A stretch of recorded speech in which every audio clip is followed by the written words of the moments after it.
Hey everyone, welcome to Thoughtseize Interviews, the show where we seize the thoughts of our guests while playing games of Magic the Gathering. I'm your host, Lucas Frank. That's Cole Smith. And today we're joined by the Goth Lord herself, the Millennial Falcon, Phoebe Bridgers. Hi, What's up, Phoebe. y'all? Hey.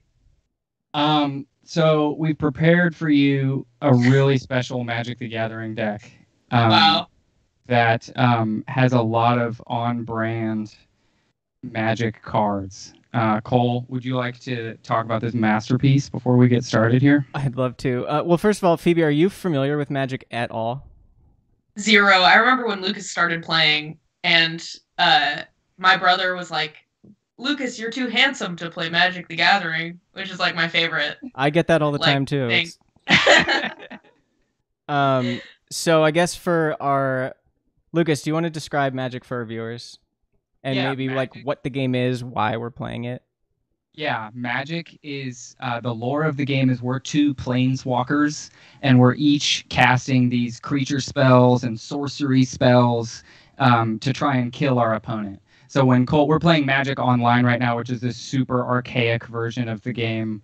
It looks like a spreadsheet. When Cole's playing, you'll see his life total as the number 20 on the left, and our opponent at the number 20. And we're gonna screw with our opponents a little bit while we play. We have some questions that relate to the games, et cetera, et cetera. But we're playing. Cole's gonna be playing games against live, real, mages, and that's gonna be the vibe. So this is our Phoebe Bridgers deck. This is our Phoebe Bridgers deck. So okay, first of all, it felt important to make a deck. We wanted to start with a skeletons deck, given the your Yes. album's visual skeleton pajamas theme. So we started there, and then we added a few special cards based on titles of your songs. Scour the internet, and I found some cards that are pretty on brand. So first of all, you have a song called Funeral. We have a card here. Let me bring this up. So we have a card here, Funeral Charm. Wow. For your song Killer, we have this card here, Convicted Killer. Not a good Yes. card, but it's in there. None of these are good cards. We've really sacrificed the quality of our deck to stay on brand. I know. You guys just send me names of good cards, and I'll write that song Okay, so we can play like a sick game. Lucas and I have been in a competition for years to name a song after a Magic the Gathering card, and I don't think either of us have done it. Okay, so moving on, you have a song and an album called Punisher. We have Zozu the Punisher. Yes. That's it's a stretch, but there it is. Yeah. Okay, so what else do we got? You have a song called Wasted. We have a song called a card here called Waste Not. wow. For your song Moon Song, we have Blood Moon.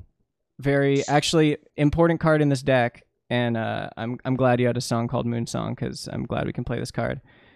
It's a pet card of Cole's. Big Blood Moon fan. It's a good one. And here we have a card called Wilt. Damn, you guys Your really song did your Will. homework. I appreciate this. Yeah, of course. Okay, so let's fire it up, Lucas and Phoebe.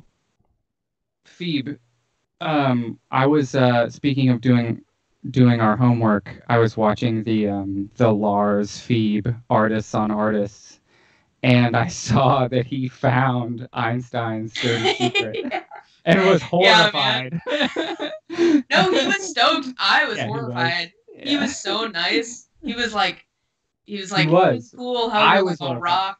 Yeah, no, I was horrified, and he was so nice. That was like a 3-hour conversation that was edited down to like a half hour. He's so rad, and everybody was like, "Oh my god, aren't you so scared? Because it's Lars. It's angry Lars." I was like, "No, dude, he's so sweet." I got it. That audio's echoing. I fixed it. Sorry, everybody.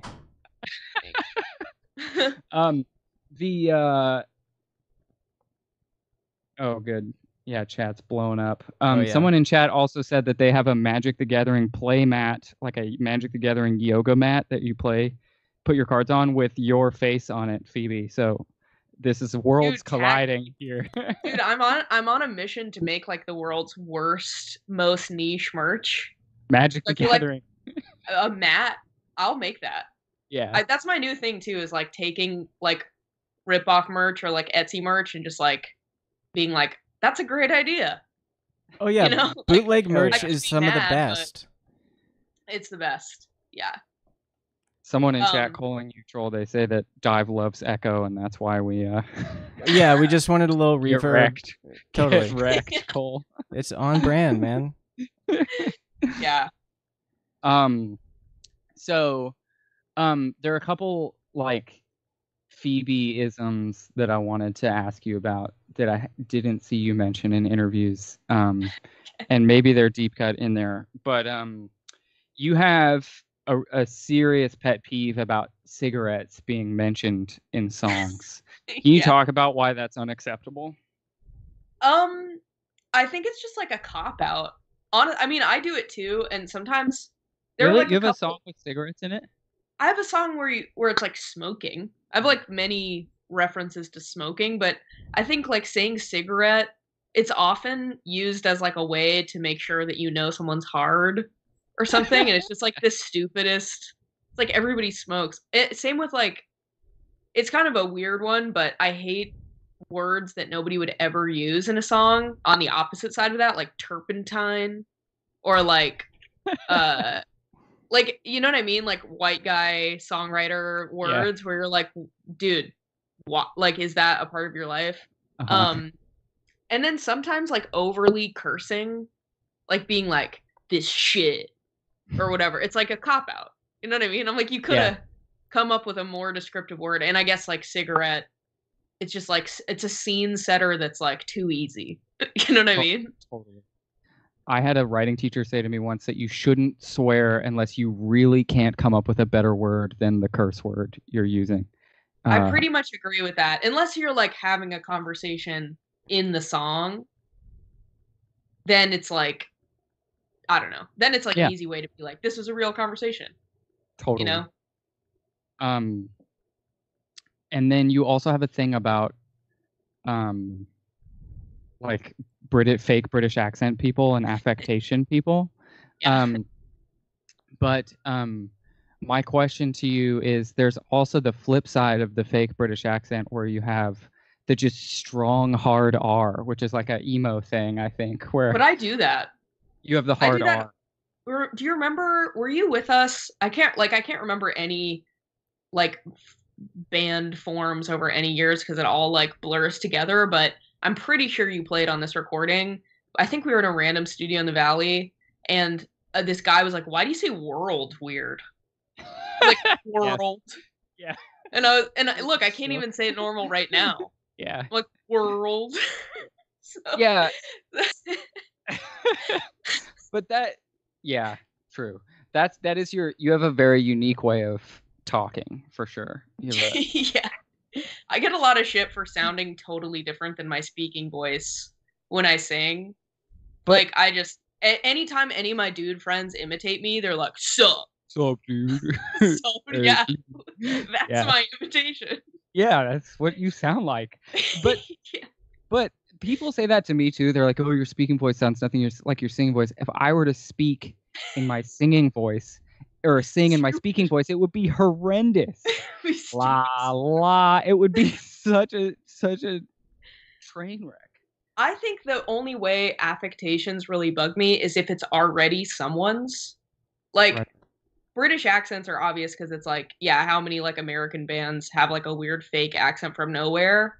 Like, I almost have more respect for Joanna Newsom because it's so awful that I'm like, and then the people who copied it are like way worse. Because I'm like, she just committed to a thing. And like Adrienne Lenker, it's like she does a thing, her songwriting is insane, but every time I hear like, you know, I'll be listening to KCRW and be like, oh, Adrienne has a new song, and it's just like somebody else. Right. And I'm like, dude, you can't just have someone else's fake accent. You know, like they made it up. Yeah, you know? Totally. It's such a fun, because singing, it's almost no matter what, it's kind of an affectation. You know, For there's some sort of thing, but you want to try and get it to a point where it doesn't feel super contrived, right? sure. When my like I'll get texts every once in a while, I'll be like, listen to this girl who's trying to sound like you.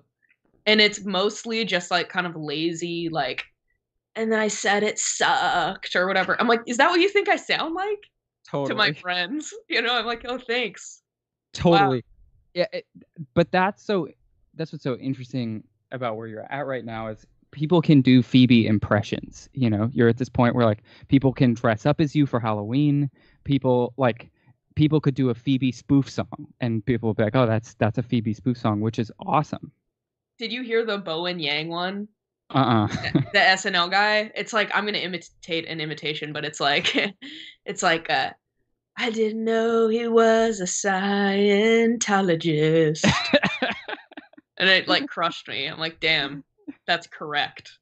But that's like an important milestone, I think. Is like I'm you can impersonate me now. Oh, that's the goal. Yeah. And I heard Philip Glass say, I was on a deep Philip Glass binge recently, and he said that it's kind of inevitable if you keep chipping away at your craft that you end up in this place where you have your own voice. But the tricky part, once you hit that point, is that you then have to learn how to get rid of it and kind of start all over again in a sense. Totally. Yeah, well, it's tempting to now, like with a third record, to imitate myself. Mm-hmm. I'm like, I know what works, but I also know what people who don't like me don't like. And it's like, for the first time in my life, I feel like I know what the caricature of my music is like. So every time I sit down to write, I'm like, fuck, I can't say that. That's ridiculous or sounds like a tweet, you know? I feel like that's such a real thing, but like, I feel like something for me that's been empowering is just like, no matter what song you write, it's gonna sound like you, you know? So like, you kind of don't have to like imitate yourself. Yeah. I like that. And whatever style you go for, kind of like Tom Waits could release like a reggae album and it would still be like a Tom Waits album. Totally. that would be that'd be tight. I want to hear that. Do you feel any obligation to subvert yourself in that sense? Like, you know, for this third album, tear it all down? I think I feel like a creative obligation to do that because also, I mean, on a very technical level, all my songs are 1/4, 1/4. Like that's the big payoff is like, and then it hits the 4 chord. So I think I've been trying to trick myself out of that, but then sometimes I'll get 2 in my head where then I stop hearing melodies if I'm like overthinking it. And Matt from the National doesn't play an instrument. And I was like, really? He was like, well, I know like 3 chords just kind of on accident, but like the Dessner brothers will send him music and he'll pick his favorite and they'll be like, damn, that's the most boring one. And he's like, exactly. Because I can still hear that it's cool. And I'm not thinking about what chords it is or why I can't like it or that it sounds like something else. He's like, I want to be able to still hear what regular people hear when they hear music. Totally. Yeah. Those guys are super trained. Yeah. The Dessner brothers. And it must be so frustrating. Their lead singer is like, nope, I don't give a shit how many chords you played on that one. Yeah. I wanted to ask you about texting. You respond to maybe like 1 out of 5 of my texts, which I would be really mad at if you hadn't been doing that to me for your entire life. I mean, I don't blame you at all. Yeah, Cole's stuck in this perpetual state of having to respond to me. It says 183. Our mutual friends have quoted you in like have been inspired by you and your ghosting abilities and how you feel this like lack of obligation to text people back. What is your relationship like with your phone? I actually do feel kind of like a crippling obligation to text people back. It's like it depends on who it is, because there needs to be such a crazy middle ground for me to text you back. Like, if I'm too comfortable with someone, I'll ignore them for like 3 years, because I know we'll see each other, or like we will have an interaction and everybody will pretend like we were constantly texting. Like, I feel like you, Christian, Marshall, you know, the Boy Genius group chat is just like, I chime in every 5 days. Right. But I think that's because I have not most, but a lot of the texts that I don't respond to are like, what the fuck? You didn't respond to me, which you would never do. Right. But it stresses me out, and my brain does this thing where I'm like, oh, I'll respond to that when I'm me. Right. I'm like, when I'm me, I'll apologize to this person for not texting them. But I deleted social media for like 2 weeks, and I would re-download it for like things that I was supposed to post about, hence podcast, Twitch, whatever. But I'm trying to renegotiate my relationship with my phone, because I sure spend a lot of time on it for somebody who doesn't like text my mom back that I'm safe, you know. There's this unfair expectation that everyone should be constantly accessible, right? Like, well, I do believe that also, and I think that there are entitled people. I think that just my problem with it is extends to the unentitled people. Yeah. I feel like if someone's like, hey, like, you know, fuck you for not responding to me, which I've definitely gotten, then I forever have I'm like, oh wow, I have no guilt. Because Right. it's also never one of my like actual friends. It'll be Right. somebody being like, happy birthday, who I didn't know had my number. And then they're like, fuck you, bitch. And I'm like, Whoa. how did I give you my, yeah. I'm like, how did you sneak into my life? Notice that we've direct messaged our opponent and asked if they've heard of you. And they said, can't say I've heard of her. But then I didn't know what to Same. say. They said, why do you ask? Why do you ask? Yeah. Say Oh wow, I see this.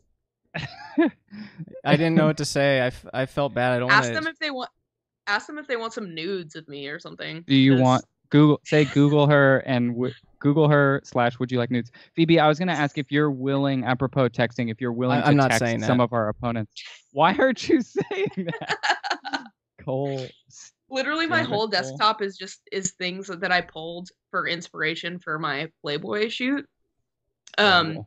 And so I have this like nun showing her pussy, and I sent them that image, and they were like, absolutely not. Like, we cannot do anything religious. And I was like, Too much for why? Playboy. Yeah. That's They were like, amazing. no. That's so sick. I have some text quotes from our texts that you can confirm or deny are true. Okay. All right. Okay. First one. Sex is gross. That sounds like absolutely something I'd say. Or you. This isn't a text, but I heard that you said this. I feel the same way about LUKAS as I do about Marshall. He's my soulmate, but I reserve the right to talk shit about him. Confirm or deny. Confirm or deny. I feel like I would absolutely confirm that. Sounds right. Okay, text. Confirm or deny. I accidentally said pussy during sex, and now he doesn't love me anymore. Definitely true. Okay.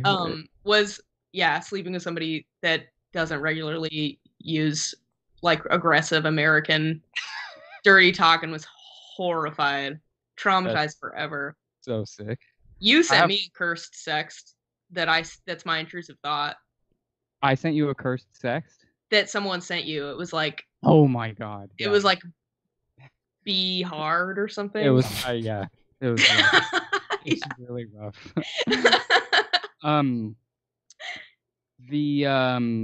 Okay, another related quote.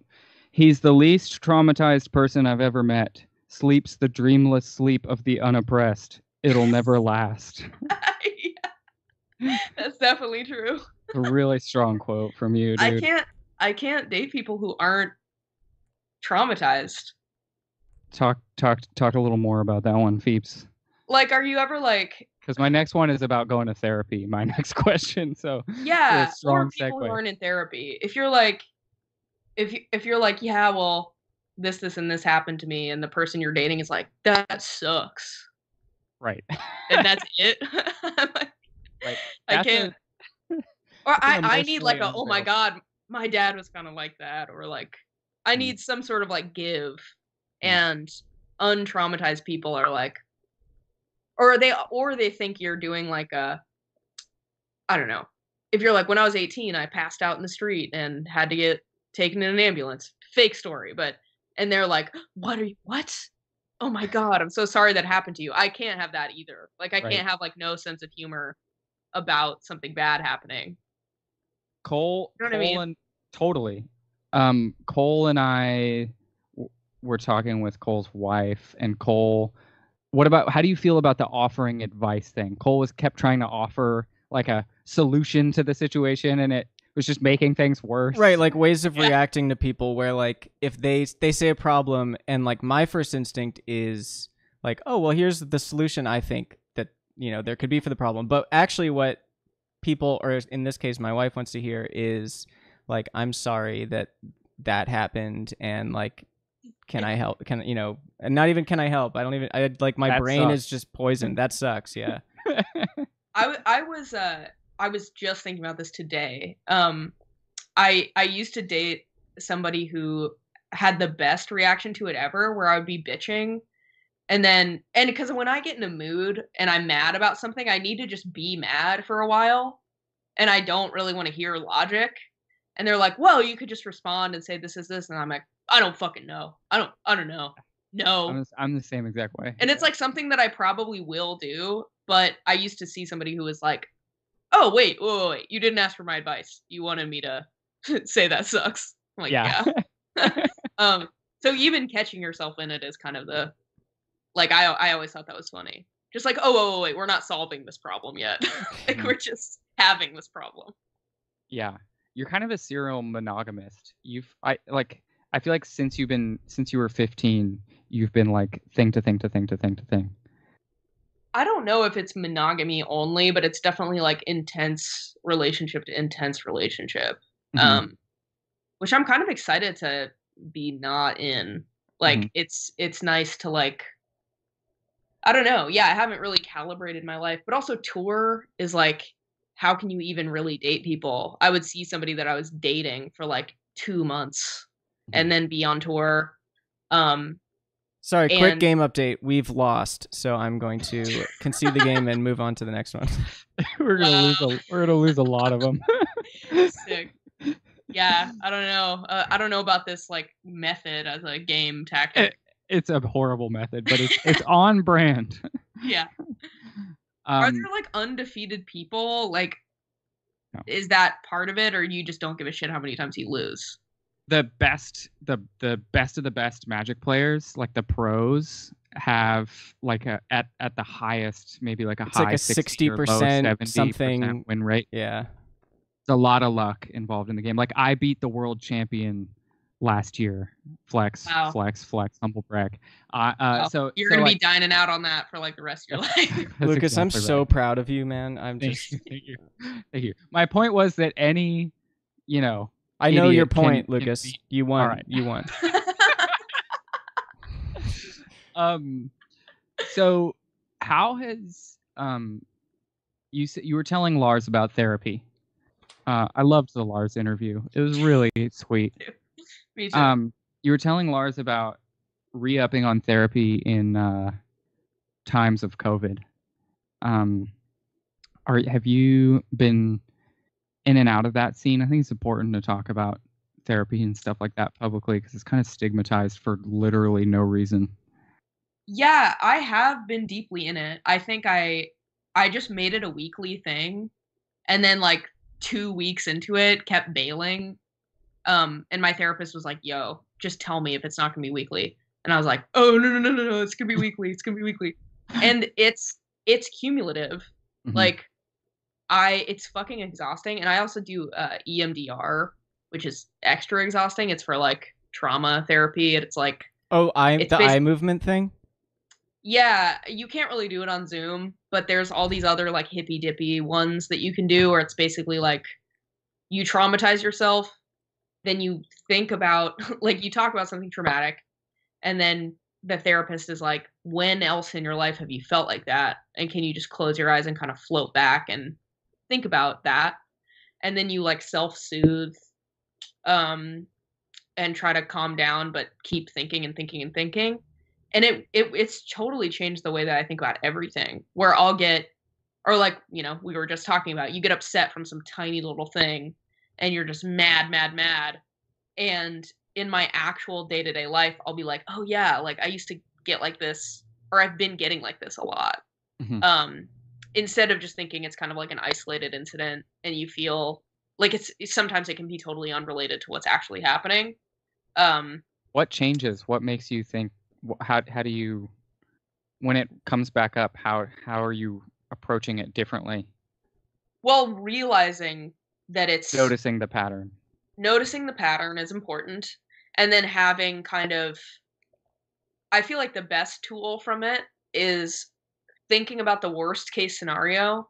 It's like, how about, what if you say what you mean to somebody and they say, fuck you, go die?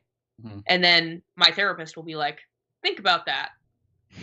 You're getting told to fuck off and die. How do you feel? And so when it happens, you kind of feel like you're ready for it. Or like, how do you feel? Do you shut down? Do you scream back? It's like you kind of have a plan in place for dealing with things. But also last time I had therapy, it was the first time since the holidays, and we'd taken a short break, and I was talking about being pretty depressed, and she was just like, you should go on this hike. This hike is not crowded. Just it's just nice how it's kind of curated to whatever is going on that specific day. Totally. You're talking a lot about the self-loathing / I am God binary, which I think is like a real creative person thing, where if you don't have one or the other, they're like checks and balance. Like if you don't have one or the other, you're kind of fucked. Like you need both. But how do you manage like the incredibly low lows versus the high highs? And has therapy added to that in any way or changed that for you? I think so. I mean, mostly that's creative. Like I'll think, I am trash. I'm never going to make anything good again. I might have made something good, but it was an accident. And then, getting into the studio or finishing a song and being like, nobody's ever done it like me. There just needs to be like a healthy dose of both. And again, recognizing the pattern and knowing that when I'm sitting down to write because I really, like, when I write bad. Like, it's not just like, oh, I get in my head one specific day. It's like, no, I'm actually coming up with things that make me want to puke the next day. So I think just realizing that that's part of the process, and going back in my notes and looking at songs that ended up good that are so heinous on their first draft is like really fun. Like, I think I'm not gonna be able to even say this out loud, but Motion Sickness, let me see if I can find this note, but it was literally, oh yeah oh yeah, it was like, I have emotional motion sickness. Somebody roll the windows down. There are no words in the English language nearly as profound to drown your voice out. Not quite as strong, but the idea is still there. Kind of like it's all still there. You just shaved out the shitty part. Yeah, but I need to know that the shitty part existed, right? So that when I'm writing only the shitty part now, I'm like, because also half of my songs I feel like were a shitty song I wrote 5 years ago. Were shitty songs I wrote 5 years ago that I'm like, that melody is kind of cool, or that one lyric from that song I'm gonna steal and plug into this other idea. So I need to write, even if it's shit. But I'm not one of those people who writes 50 songs for a record and then only records 10. I write 10. Yeah. Like I just can't finish if it's not good. Yeah. So I have to like rewrite something like so many fucking times. I can't have more than like 10 ideas at once. So I asked my opponent real quick, just update over here. We lost the first game. I asked my opponent if they've heard of Phoebe Bridgers, and they have not responded. But they're playing still? They're ignoring us. Yeah. They're Bitch. fucking loser. We asked someone else before the stream, and they said that they had heard of you, and we said, well, what do you think? And they said, I have no opinion. That's true. But they'd heard of you. That's how I feel about myself. But then we asked what they're into, and it was like, oh fuck, what was it called? It was like symphonic metal of some kind, like so dope. like our friend who's like a big metal guy described it as like B-rate dream theater, which is already like pretty low, and you know. I feel like weirdly the metalheads are hiding in like orchestras as a professional musician. Like I guarantee you 85% of like the people in LA Phil like were like long-haired Hessians in high school who listened to that shit, which I love. Like I feel like I can connect. There were a lot of those at our high school. There were a lot of metalheads in the orchestra, for sure. There were kids who got kicked out for like throwing ninja stars at school. In the orchestra. Yeah. a lot of bad boys in the orchestra. That's so cool. Dude, you remember when Ricky got suspended for like throwing a drum head, or was it a whole drum at the teacher? Ricky Nam? Yeah. Nam? No. Did he get threw a drum? I know he was the orchestra teacher. Ricky Nam was like 4'10", and he was always like brown bagging it with like a tall can on campus. Yes. He was like this tiny little kid. So tight. So tight. Yeah, he was hard. He was so hard. I should have been harder in high school. Like I used to like stay up all night and be like, oh my god, like I'm ruining my life. I have bad grades. Like I didn't do drugs in high school. I like should have done drugs in high school. What? I'm like I had bad grades. I was so fucking depressed, and there was like no excuse. I just had like crippling depression, and in retrospect, I'm like, I should have just had more fun. Like I should have ditched. I just had crippling depression. Like that's it. But I wish I could go back and tell myself like it doesn't matter. Yeah. It doesn't matter. Like I thought it mattered so much that I think I stunted my growth mentally. And then like 2 years after high school, I was like, wait. I have a car and I could just drive somewhere if I wanted. Like, and I have recurring dreams that I like am stuck in high school. I want to give just the opposite, just to make you feel like better, I guess, about your decisions, because I was like a, terrible student, did drugs in school, etc. And now looking back, I'm like, man, doing well in high school would have been so easy. High school is so fucking easy. You just like do the work, and then like it all came because I had a friend who was a bad kid in high school and got good grades, and he could get away with whatever he wanted because the teachers loved him. And I was like, man, I could have done that, but I didn't. So basically you didn't miss out. Yeah. But see, I feel like that too. I'm like, just pick a lane. Like, don't just do nothing with those 4 years. That's not true. You were grinding, dude. You were grinding. I was grinding, but I thought it mattered. And I guess I was so stressed. I wish I could tell what mattered. School or like getting into college or whatever. Like I wish I could go back and be like, you're not going to college, man. Mm-hmm. And like relax. Try to have fun with your class. Yeah. Read the fucking book. You're gonna like the book. Yeah. Don't stress. If you fail that class, whatever. Actually, Artigo, my senior year, I literally took 2 academic classes because I was so lazy, and I failed. Like, one of them was film and one of them was English, and I think I was fine in English, but film I just didn't go. And Artigo like found my SoundCloud, or someone sent it to him, and he was like, look, man, I'm gonna like just pass you because I think you've clearly been working on something. It just wasn't my class. That's so tight. I was like, that's so sick. Yeah, he was cool. Yeah, I liked that. I remember he gave a speech about kids coming into class high. He's like, look, you're going to get high, but just like, why do you have to do it for my class? Like, like I know Because we're you're watching all... art films, man. Yeah, that's true. He was bummed off it. He was like, I don't even understand why you'd want to do that. I don't either. It's like, what the like doing drugs at school? I like have a very mild relationship with drugs and alcohol. And if I take like one hit off a joint before a show, I'm like, can't play and I'm gonna die. What's fun about going to school and doing that? Well, I don't know. I don't know that it was fun, but I did it a lot. Yeah. Yeah. You've always had kind of almost like a allergy to alcohol and drug. It doesn't sit well with you.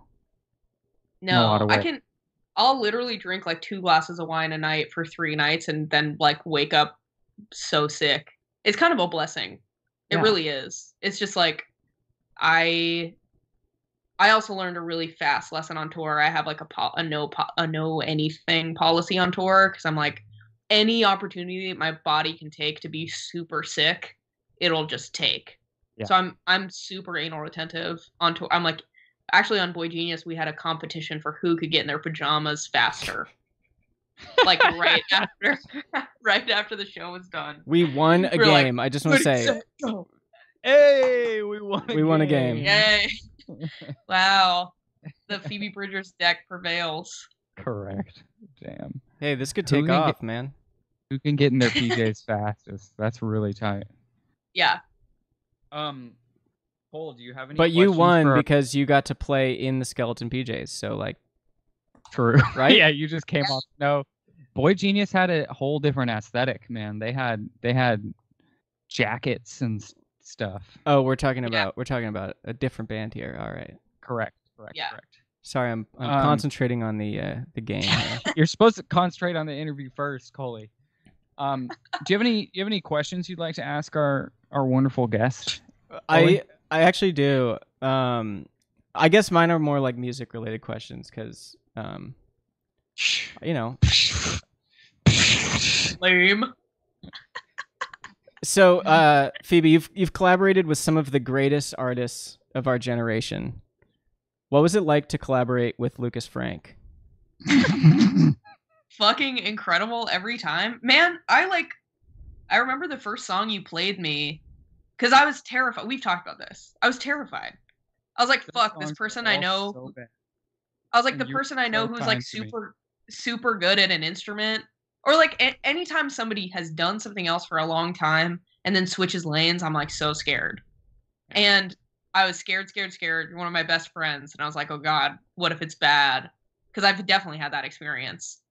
And then I was so relieved and I felt like such a bitch. I was just like, of course it's good. Like, you've always had great taste.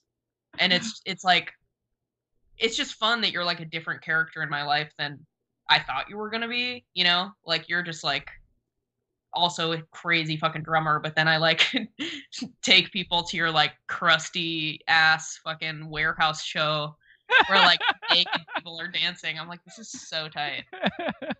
Awesome. Yeah. It's just awesome to also have like grown up in Pasadena, and we grew up in the exact same way and we make completely different kinds of music. It's sick. Love that. Yeah, you were the first person I ever played an original song to, and I remember the song when we were still in high school, and it was so bad. I remember I can hear the song still. But you were so... It was about a book, right? You were so sweet and so supportive. That was a different song. That was later. Okay. But yeah, I was like super upset about something, and I was just like, I had just my head on the steering wheel of my car in the parking lot, and you texted me. You were like, come over, and I came over to your house, and you were like 16 or something, and I sit down at your piano, and you just put a beer right on the piano that you stole from your fridge, and I thought it was the coolest thing. I was like, damn. Phoebe's cool. She just stole a beer and gave it to me because I was sad. Damn, that's amazing. And then you let me play my shitty song for you, and you were nice about it. And that's one of my nicest Phoebe memories. Phoebe, okay, so for the show, I listened to a bunch of your music, and before we came on, I had the one of your songs stuck in my head, but it like mixed with another song, so it was like basically this was in my head all day. It was, and I changed my mind, accidentally in love. Oh, dude. Dude, my brain has a mashup with Accidentally in Love, but I forget which one it is. That's like my intrusive thought, is a mashup. I'm gonna fucking kill myself if I can't remember which song matches it up with. But I do that all the time. That's awesome. Okay, so my next question is about the record title that song's on. So your record's called Punisher. What's a Punisher? And do you have any wild Punisher stories? Yeah, so a Punisher is like an overzealous fan who I feel like it doesn't mean like somebody who comes up and gives you a fucking friendship bracelet and says I love you. It's like, usually for me, it's like a older man who has some sort of like advice to give me, and he doesn't realize he's clogging up the whole fucking line of like sweet people who want to talk to me. But like there was a guy once who was like, hey, can I give you some advice? And I was like, no. And he's like, whoa. Like, and I was like, what the fuck, man? Like, no. And he was like, I was just going to say you should introduce yourself on stage, because I was opening for somebody. And I was like, I fucking did. Idiot. Like, of course I did that. Like, do you ever think you just didn't hear it? But I was once chased after a show. Like, I was just walking to my hotel or like my day room or whatever from the venue, and this guy like is 2 blocks away from me, and then he's 1 block away from me, and I'm like, that guy's walking really fast. And I'm kind of freaked out, so I start running a little bit, and then he starts running. And then he's like, hey, I'd never chase you. I just want you to sign this thing. But like, I didn't know he was at the show. But he was running after me. So brazen to do a thing, and while you're doing the thing, say, I would never do this thing. Yeah, totally. That's Brian, like my favorite one. We got a Brian De Leon in chat. Yes. Hey, Brian. He says that Accidentally in Love is a big tune, or whatever that song's It's called. a tune. And he says Cute. that the people demand the Bri Champ emote. We're going to make a Brian De Leon emote of him pulling his eyebrows out by Wow. the eyebrow hair. That's awesome. He was our first test run guy, so we gotta give him some credit. Okay, well, the flip side of that wild Punisher story question is, have you ever been a wild Punisher to an artist? Oh my god, 1,000%. I'm trying to think of like a specific. Because like on the record, I talk about like fictional time, or like I feel like I would have punished Elliot Smith. I feel like I've read like every book about him and have 100% of his records, and we would have lived really close. So I feel like I would have been a person that was at things, and he'd like roll his eyes and be like, "Get me the fuck out of here." What would you say if I was there? Well, it just Isn't that what the depends on track Punisher is about? Yeah. I think it would depend on if I played music or not, because I think it's given me like playing music has given me perspective about what's appropriate or not. I definitely stood outside of because we had played the Troubadour before, and I went to see James Blake, and I was like, I know he's trapped up there. So if I just stand at the bottom of these stairs, he has to talk to me. Which like those people are my fucking nightmare. You know what I mean? And I was like 15, whatever. I literally asked him if he was going to play Coachella. Mind-blowing questions coming from me. But, yeah, like people who stand outside the bus, there's like a way to do it, you know? Like there's a way to do it where it's not like you're getting like attacked in a fucking zombie apocalypse. Like when there are like sweet teenagers standing sort of far away from your bus door like in a line that are like, when you walk up, awesome. But if there are people where as you're getting on the bus, they're like swarming you, like there was a lady when I was on the Better Oblivion tour who banged on the door and was like, Connor, come out here. Like, fuck you, come out.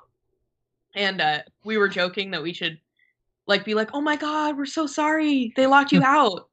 Come on, sorry, must be some sort of misunderstanding. You're totally invited on the bus. Like, what are you trying to accomplish by being like, fuck you, motherfucker? There's actually an extra bunk right here. Yeah, exactly. Welcome. Sorry, our tour manager's being a total dickhead by restraining you physically right now. He's a big guy too. But as far as what I would have said, yeah, you're ruined. He's awesome. But what I would have said to Elliot before I played music is probably pretty embarrassing. Just like flexing my knowledge, which is like the worst. That's called fansplaining. You guys ever heard that one? No. It's it's like fansplaining is if someone was like, oh my God, I saw Dive in 2008, and then my girlfriend got tickets again later, and I went to that too, and then I saw you guys on TV, and I thought that was cool, and then like they literally just tell you things that you know about yourself, but their personal experience with it.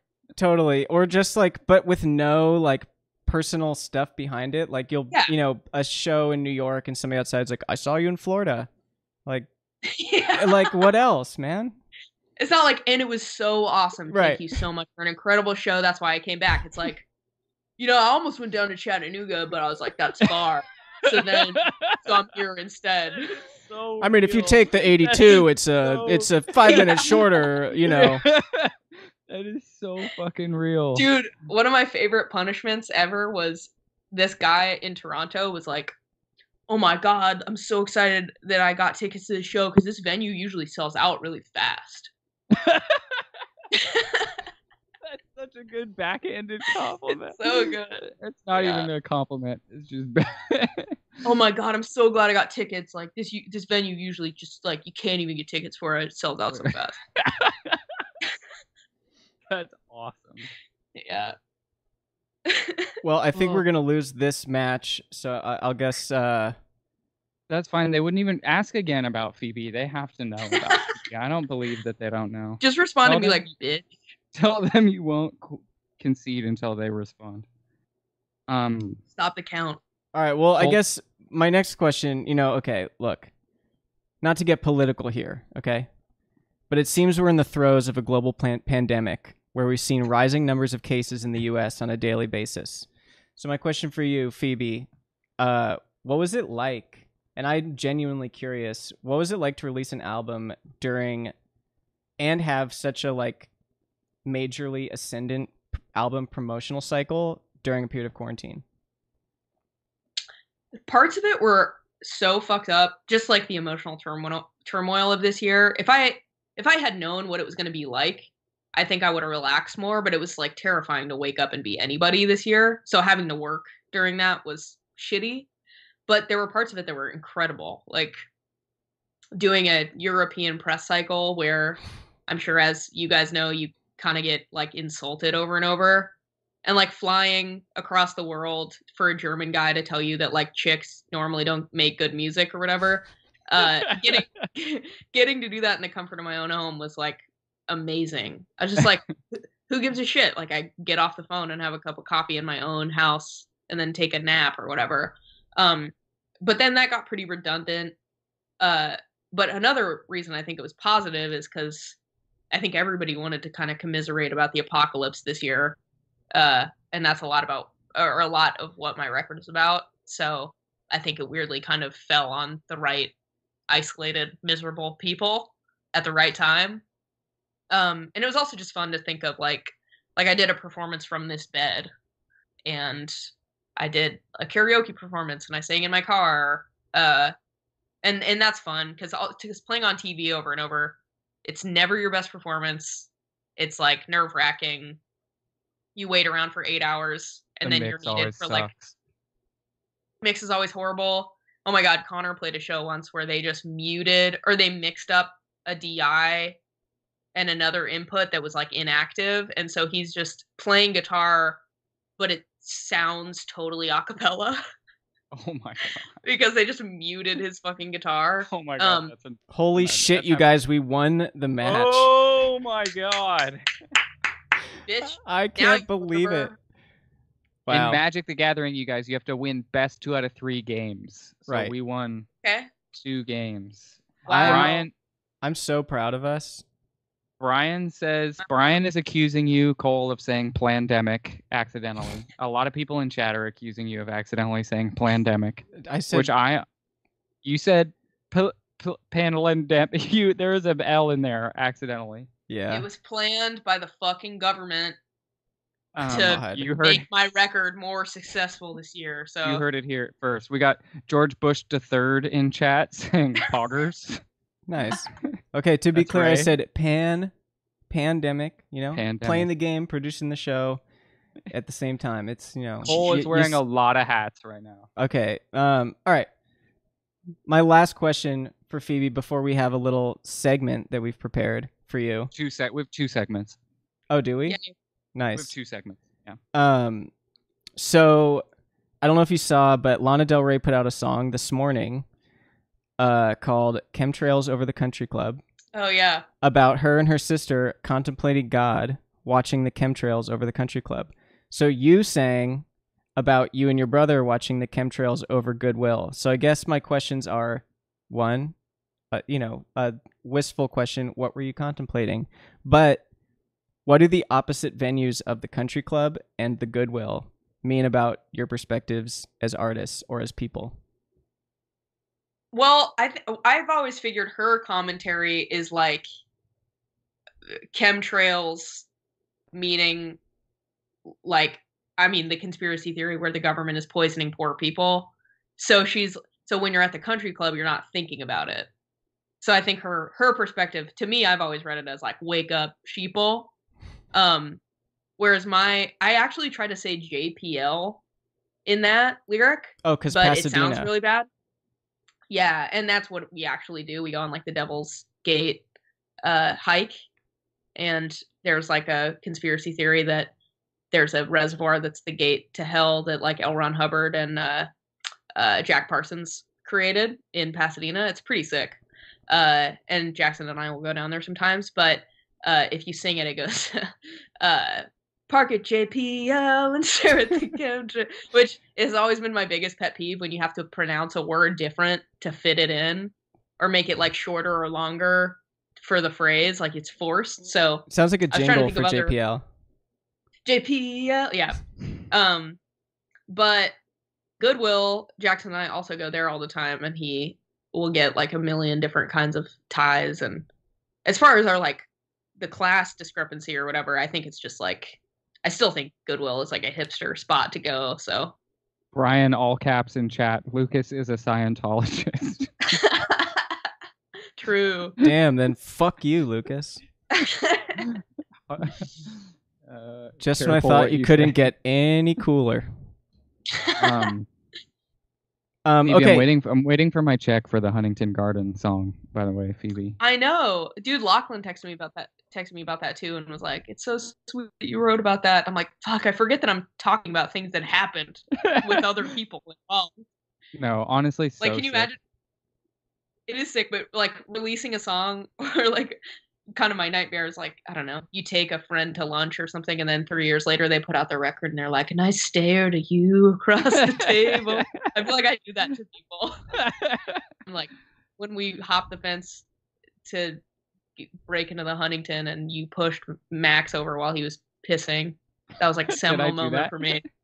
Yeah. Damn.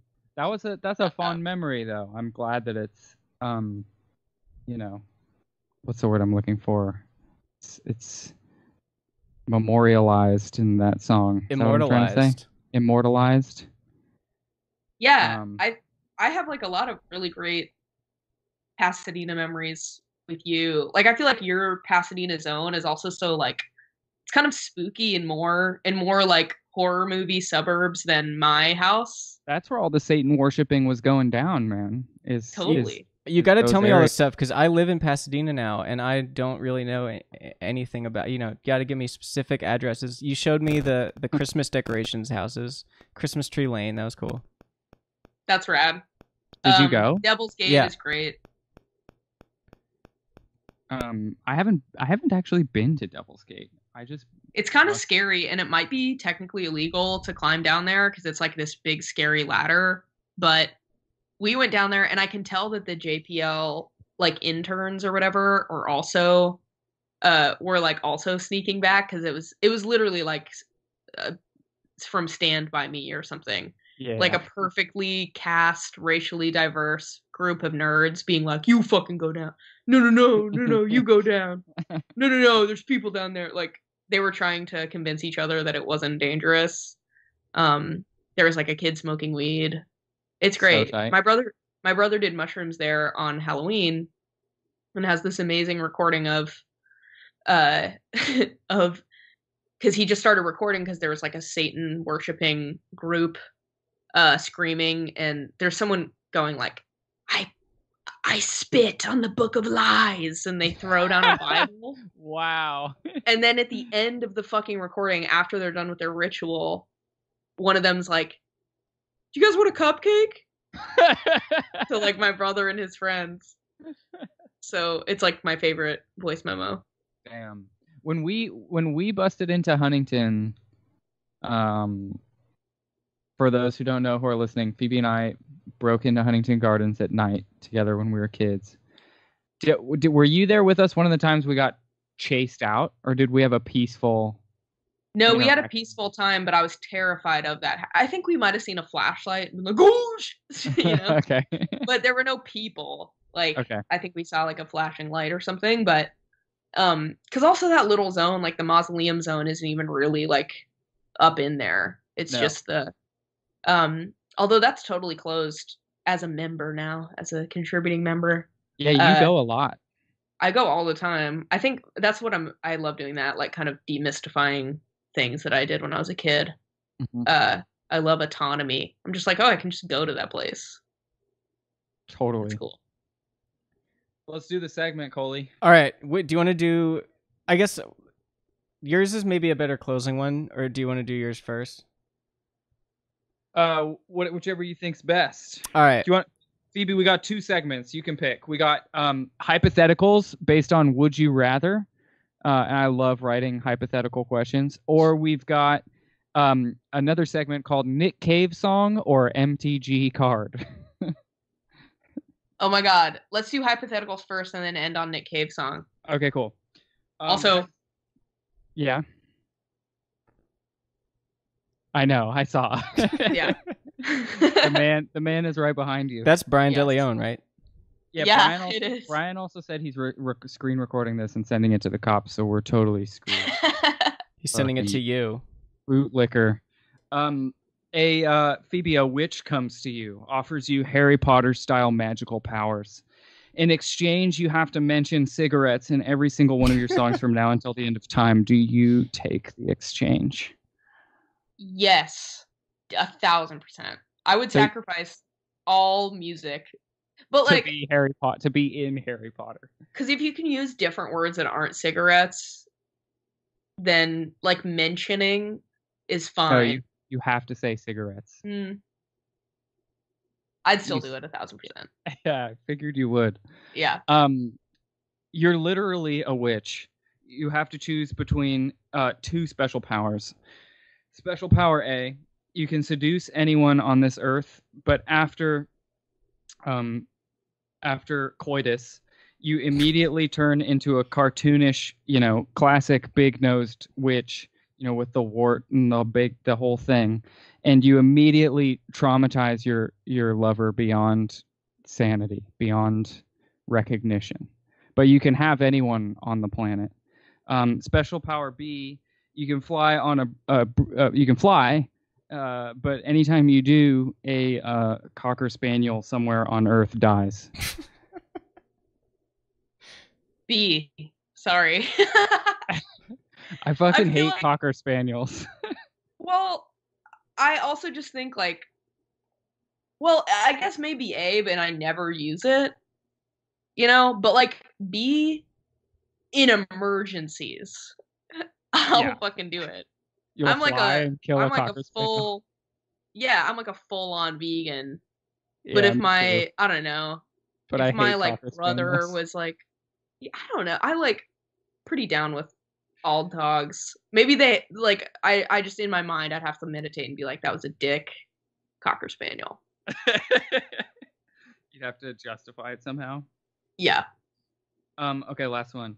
You can turn into an actual skeleton as like a party trick, really briefly.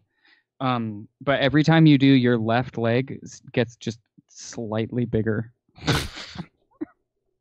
Only your left leg. Okay. Wait, this is like, That's do I it. want that or not? Yeah.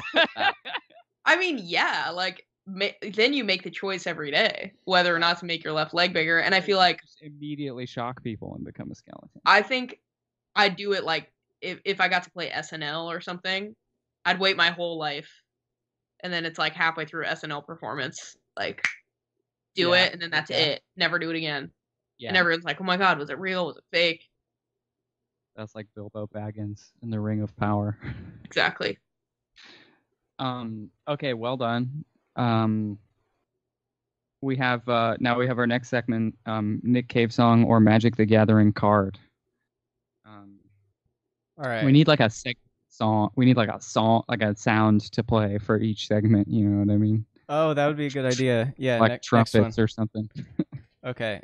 Next episode. Phoebe, you want to be on episode 3? Hell yeah. Okay. Let's go. All right. Nick Cave song or Magic the Gathering card. So I'm going to say the name of a song or a card, and you tell me if you think it's a Nick Cave song or a Magic the Gathering card.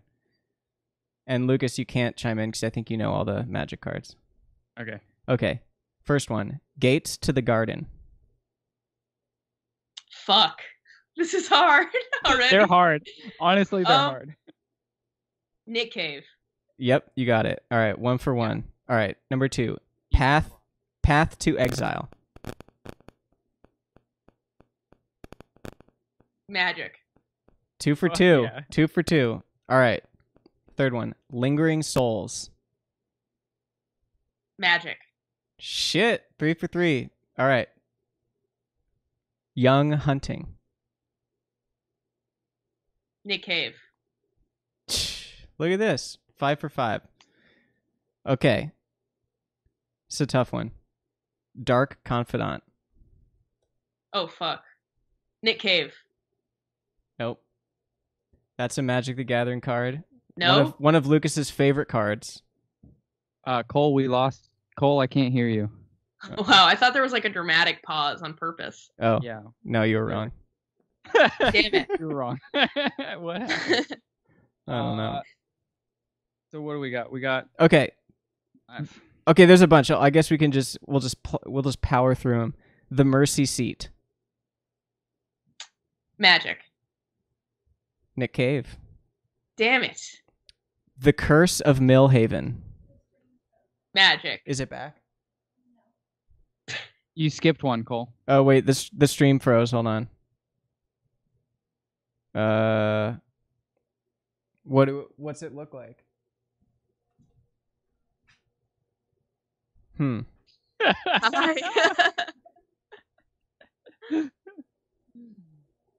Wait, somebody said the Mercy Seat. Okay, it's good now. All right, we're back. Sorry, everybody. Cruising. All right. Cruising. You skipped Well of Misery. Oh, Well of Misery.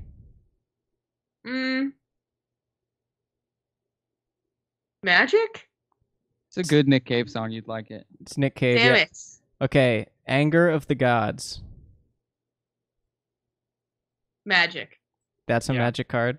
What'd you say for Curse of Millhaven? I don't know. I don't know the answer to that one. I think I said magic. It's a Nick Cave song.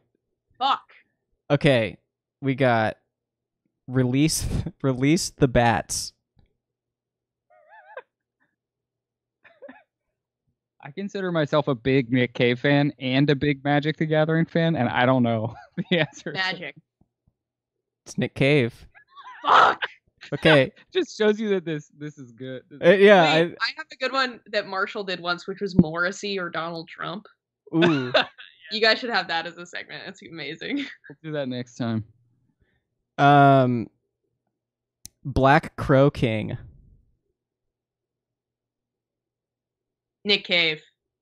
Nick Cave. Chalice of the Void. Magic. Magic. Wings Off Flies. Nick Cave. Nick Cave. Okay, Watery Grave. Nick Cave. It's a magic card. Fuck!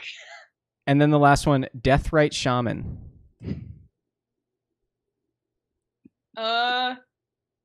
Magic, right? Yeah. Magic, yeah. Okay. All right, so Lucas, how'd she do? You got 1, 2, 3, 4, 5 wrong out of 1, 2, 3, 4, 5, 6, 7. You got 5 out of 15 wrong. 10 out of 15. All right.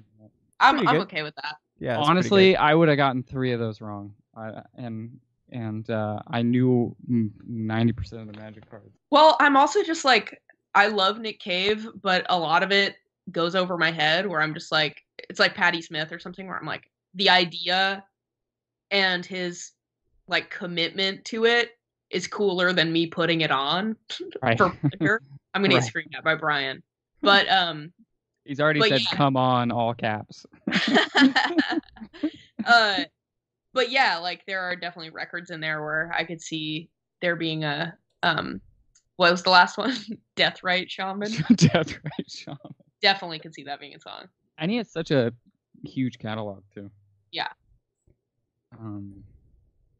Well, Phoebe, I don't have anything else to ask you. We've been going for an hour and 15 minutes. Yeah. Puberty's gonna be great. I can't wait to hit puberty. It's gonna be so awesome.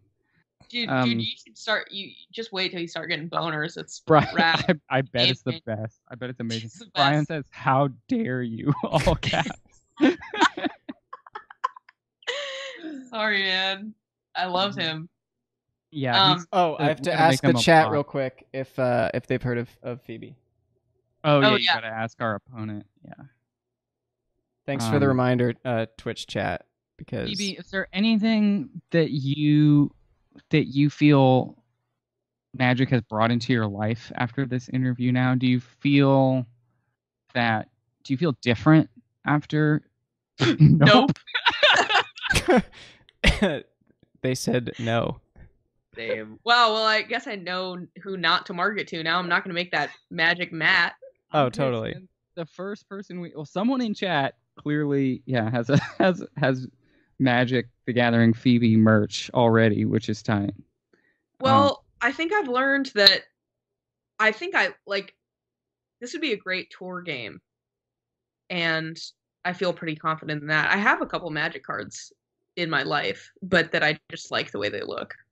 Yeah, that's half the joy is the sick art. Yeah, I feel like you're also not the first person to ever make meme Magic cards before, which is something I'm proud to say. Oh, you've seen Phoebe Magic memes before? Yeah, yes. That's incredible. It seems like an untapped reservoir of joy. I mean, this might be your big crossover moment, Totally. I think part of our intention for starting the show was attracting music fans to Magic the Gathering, but it could work the other way too, Yeah, I think that'd be sick. Hard to understand our intentions at this point. Yeah, actually, I just made that up on the spot. I don't know what I don't know what the idea was. Awareness, representation. Those are the goals. Awareness. All right. Well, I love you guys. Thanks for having me. Thank you so much for doing this dumb idea that Lucas had. Thanks for hanging out with us, Pete. All right. Bye. Okay, Bye. and I'm going to concede this game because we've lost. All right, playing the outro. Thank you, everybody, for tuning in. Thanks, everyone, for hanging out. Goodbye.